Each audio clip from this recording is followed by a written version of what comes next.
ചെമ്പനീർ പൂവ് സീരിയലിന്റെ latest episode review ആണ് പറയുന്നത്.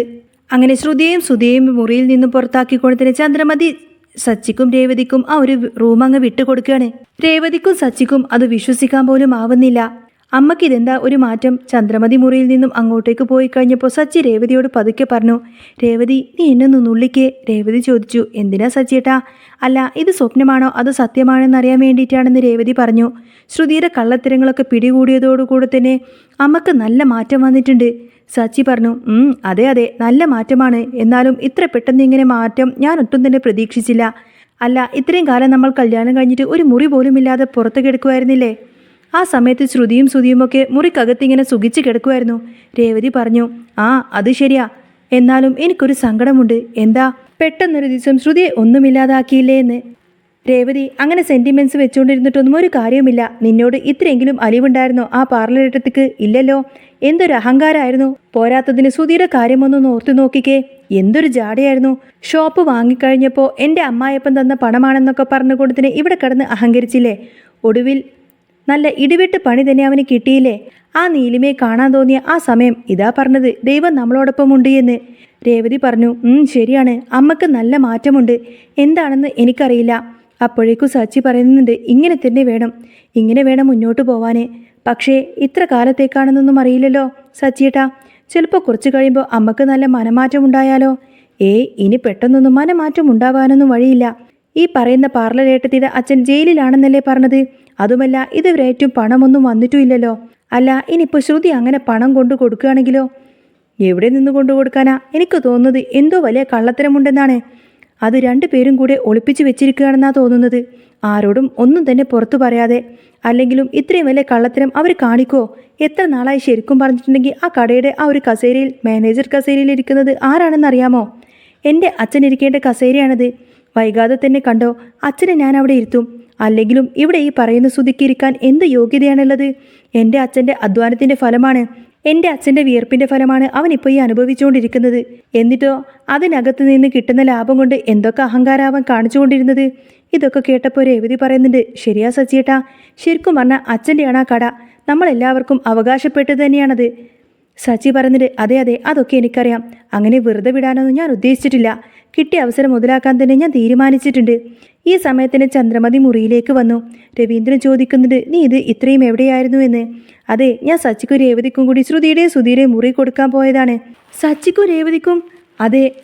അപ്പോൾ ശ്രുതിയും സുധിയും എവിടെയാ?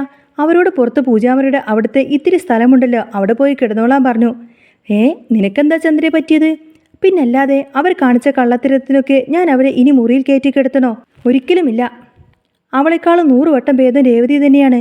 രവീന്ദ്രൻ പറഞ്ഞു, ഇപ്പോഴാണോ നിനക്കിതൊക്കെ തോന്നുന്നത്?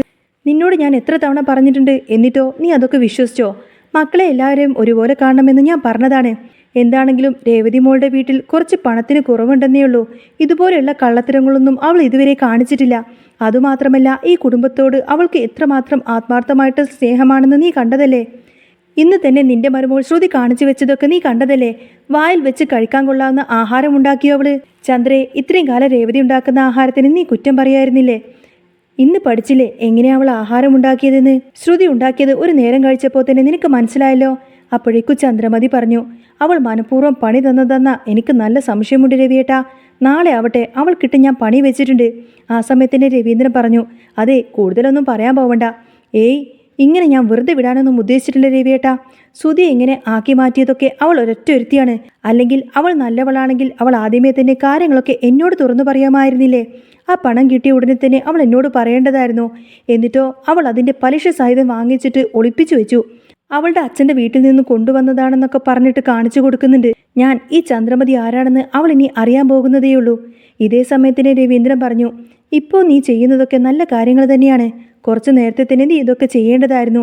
എല്ലാ മക്കളെയും ഒരുപോലെ തന്നെ കണ്ടിരുന്നുവെങ്കിൽ ഈ പ്രശ്നങ്ങളൊന്നും ഉണ്ടാവില്ലായിരുന്നു. ശ്രുതിക്കും സുധിക്കും കൂടുതൽ സ്വാതന്ത്ര്യം നീ കൊടുത്തു. അവരത് ദുർവിനിയോഗം ചെയ്യുകയും ചെയ്തു. നിനക്കിട്ട് തന്നെ അവർ പണി തന്നില്ലേ? ചന്ദ്രമതി പറഞ്ഞത്, അതെ അതെ, എനിക്കിട്ട് തന്നെ അവർ നല്ല പണി തന്നു. പക്ഷേ അതിന് തിരിച്ച് ഞാൻ ഡബിൾ ഇരട്ടിയായിട്ട് തന്നെ അവർക്ക് പണി തിരിച്ചു കൊടുക്കുന്നുണ്ട്. രണ്ടുപേരും ഇനി ഒരുമിച്ച് കിടത്താനൊന്നും ഞാൻ സമ്മതിക്കില്ല. അത്രയൊക്കെ വേണോ ചന്ദ്രയെന്ന് രവീന്ദ്രൻ ചോദിക്കുന്ന സമയത്തിന് പിന്നല്ലാതെ. അങ്ങനെ ഇപ്പോൾ രണ്ടുപേരും ഒന്നിച്ച് കിടന്നങ്ങ് സുഖിക്കൊന്നും വേണ്ട. ഈ ചന്ദ്രമതി കാണിച്ചു കൊടുക്കുന്നുണ്ട് എന്നൊക്കെ പറഞ്ഞുകൊണ്ടതിന് ചന്ദ്രമതി അവിടെ കയറി കിടക്കുകയാണ്. ഇതേ സമയത്തിന് ശ്രുതിക്ക് ഭയങ്കര ടെൻഷനായി. എന്ത് ചെയ്യാൻ പറ്റും? സുധീയുടെ അടുത്തേക്ക് പോകരുതെന്നാണ് ചന്ദ്രമതിയുടെ ഓർഡർ. ശ്രുതി കുറച്ച് മാറിക്കിടക്കുന്നുണ്ട്. അവൾക്ക് ഉറക്കം വരുന്നുണ്ടായിരുന്നില്ല. ശ്രുതി പതുക്കെ സുധിയെ വിളിക്കും. പക്ഷേ സുധി മൈൻഡ് പോലും ചെയ്യുന്നില്ല. സുധിക്ക് നല്ല ദേഷ്യമായിരുന്നു. വീണ്ടും വിളിച്ചു കഴിഞ്ഞപ്പോൾ സുധി പറഞ്ഞു, മിണ്ടരുത്, മിണ്ടാതെ കിടന്നോളാൻ പറ. എല്ലാത്തിനും നിങ്ങളും കൂടെ ഉണ്ടായിട്ട് അവസാനം എന്നെ മാത്രം കുറ്റക്കാരിയാക്കിയില്ലേ?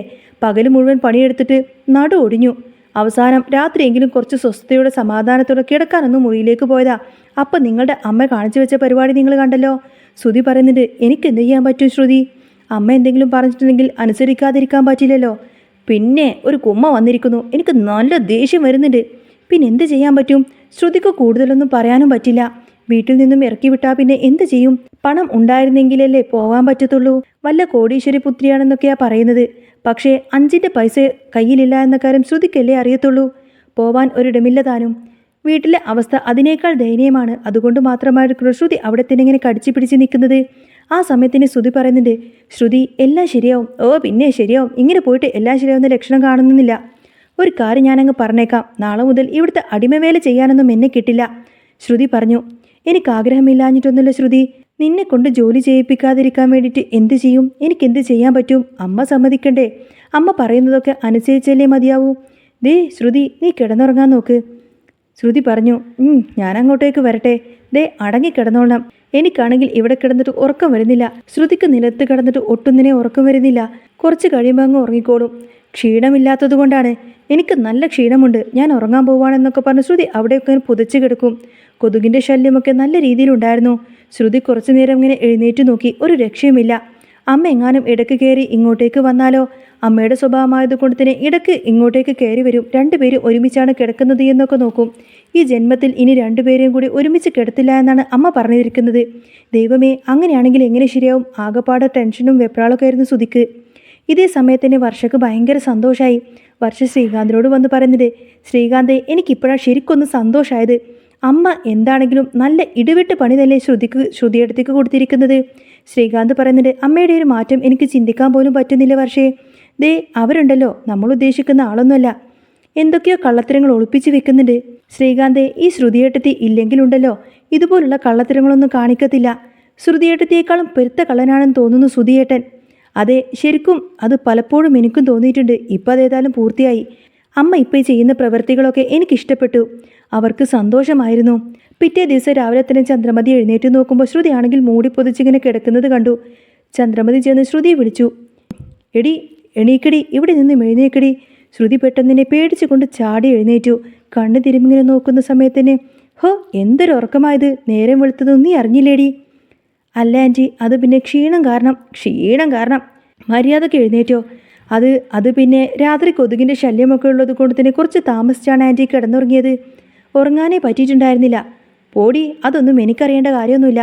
രേവതി ഇതുപോലെ തന്നെയായിരുന്നല്ലോ. രേവതി നേരം വെളുക്കുന്നതിന് മുൻപ് തന്നെ എഴുന്നേറ്റ് എല്ലാ പണികളും ചെയ്യുമായിരുന്നില്ലേ? പോയി കുളിച്ചു വന്നിട്ട് ബാക്കി ജോലികളൊക്കെ ചെയ്യാൻ നോക്ക്. അങ്ങനെ ചന്ദ്രമതി ദേഷ്യപ്പെട്ട് ശ്രുതി അങ്ങ് കുളിക്കാൻ പോവുകയാണ്.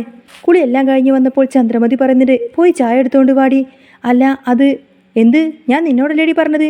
അങ്ങനെ ശ്രുതി നേരെ മനസ്സോടു കൂടെ തന്നെ അടുക്കളയിലേക്ക് ചെന്നപ്പോൾ രേവതി അവിടെ ഉണ്ടായിരുന്നു. രേവതി ചായ എടുക്കാൻ നോക്കിയപ്പോൾ ശ്രുതി പറയുന്നുണ്ട്, എനിക്കും ചായ വേണമെന്ന്. ഇത് കേട്ടുകൊണ്ടുവന്ന ചന്ദ്രമതി ചോദിക്കുന്നുണ്ട്, എന്ത്, നിനക്ക് ചായയോ? മര്യാദക്ക് എനിക്കും കൂടി എടുത്തുതാടി ചായ. മോളെ രേവതി, നീ അങ്ങോട്ടേക്ക് നിൽക്ക്, അവൾ ചായ എടുക്കട്ടെ. അല്ല അമ്മേ, ഞാൻ എടുക്കാം. നിന്നോട് പറയുന്നത് നീ അങ്ങ് അനുസരിച്ചാൽ മതി.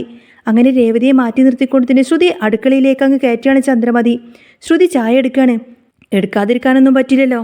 ചായയൊക്കെ എടുത്തു കഴിഞ്ഞപ്പോൾ, അതെ, വീടൊക്കെ ഒന്ന് തൂത്തു തുടച്ച് വൃത്തിയാക്കണം. അതുമാത്രമല്ല മുറ്റത്തൊന്നും തന്നെ അടിച്ചിട്ടില്ല. പോയി മുറ്റമൊക്കെ അടിച്ച് വൃത്തിയാക്ക്. അങ്ങനെ ഒടുവിൽ ശ്രുതി മുറ്റമടിക്കാനൊക്കെ ഇറങ്ങി. ചായ കുടിച്ചിട്ട് ചന്ദ്രമതി വന്ന് നോക്കുകയാണ്. എന്നിട്ട് രേവതിയെ വിളിക്കുന്നുണ്ട്, മോളെ നീ ഇവിടെ വന്നിരിക്ക്, ചായ കുടിക്ക്, വാ മോളെ. സച്ചിയും കൂടെ വന്നു. അവരിങ്ങനെ നോക്കുമ്പോഴായിരിക്കും ശ്രുതി മുറ്റമടിക്കുന്നത് കാണുന്നത്. ശ്രുതിയുടെ മനസ്സിലാണെങ്കിൽ 100 ശാപങ്ങളും നേർച്ചകളൊക്കെ നേർന്നുകൊണ്ടായിരിക്കും ഇതൊക്കെ ചെയ്യുന്നത്. എനിക്കും ഒരു അവസരം കിട്ടും, അന്ന് ഞാൻ ഇതിനൊക്കെ തിരിച്ച് പണി തന്നോളാമെന്ന രീതിയിലായിരുന്നു ശ്രുതിയുടെ നോട്ടം. ചന്ദ്രമതി പറഞ്ഞ ജോലികളൊക്കെ ചെയ്തല്ലേ മതിയാവൂ. അങ്ങനെ ജോലിയെല്ലാം തീർന്നു കഴിഞ്ഞപ്പോൾ അടുത്ത ജോലി ശ്രുതിക്ക് കൊടുക്കായിരിക്കും ചന്ദ്ര. ജോലി ചെയ്ത് ആകെ മടുത്ത് ശ്രുതിക്ക് ഭയങ്കര ടെൻഷനായിരുന്നു. ഇനി ഇവിടെ നിന്നൊന്ന് മുങ്ങാൻ വേണ്ടിയിട്ട് എന്ത് ചെയ്യാൻ പറ്റും? ജീവിതകാലം മുഴുവൻ ഇവിടെ കിടന്നിങ്ങനെ പണിയെടുത്ത് കഷ്ടപ്പെടേണ്ടി വരുമോ? ഒടുവിൽ വിമലയെ വിളിക്കുകയാണ്. ശ്രുതി തൻ്റെ അമ്മയെ വിളിച്ചുകൊണ്ട് സങ്കടത്തോടെ കൂട്ടത്തിന് പൊട്ടിക്കരയാണ്. അമ്മേ, എനിക്കെന്ത് ചെയ്യണമെന്ന് പോലും അറിയില്ല. ഇവിടെ ഞാൻ ഇപ്പോൾ വെറും ഒരു ജോലിക്കാരിയുടെ പരിഗണന പോലും എനിക്കിവിടെ കിട്ടുന്നില്ല. അത് സങ്കടമെല്ലാം പറഞ്ഞുകൊണ്ട് തന്നെ വിമലാമ്മയോട് പറഞ്ഞ് കരയായിരിക്കും ശ്രുതി. അന്നേരം വിമലമ്മ ശ്രുതി എങ്ങനെ ആശ്വസിപ്പിക്കുന്നുണ്ട്. സ്വന്തം മോളുടെ കയ്യിലിരിപ്പ് കൊണ്ടാണ് ഇങ്ങനെയൊക്കെ സംഭവിച്ചത് എന്ന് വിമലാമ്മക്ക് നന്നായിട്ടറിയാം. പക്ഷേ എന്ത് ചെയ്യാൻ പറ്റും? തൽക്കാലം ശ്രുതി അവിടെ പിടിച്ചു നിന്നേ മതിയാവൂ എന്ന് വിമലാമ്മക്കും അറിയാമായിരുന്നു. അതുകൊണ്ട് തന്നെ വിമലാമ്മ ശ്രുതി എങ്ങനെ ആശ്വസിപ്പിക്കുന്നതും കാണിച്ചുകൊണ്ടാണ് കേട്ടോ എപ്പിസോഡ് പൂർണ്ണമാവുന്നത്. അപ്പോൾ നിങ്ങൾക്ക് ഈ ഒരു ചാനൽ ഇഷ്ടമാവുകയാണെങ്കിൽ സബ്സ്ക്രൈബ് ചെയ്യാനും സപ്പോർട്ട് ചെയ്യാനും മറക്കല്ലേ. നെക്സ്റ്റ് വീഡിയോ ആയിട്ട് വരാം. ബൈ.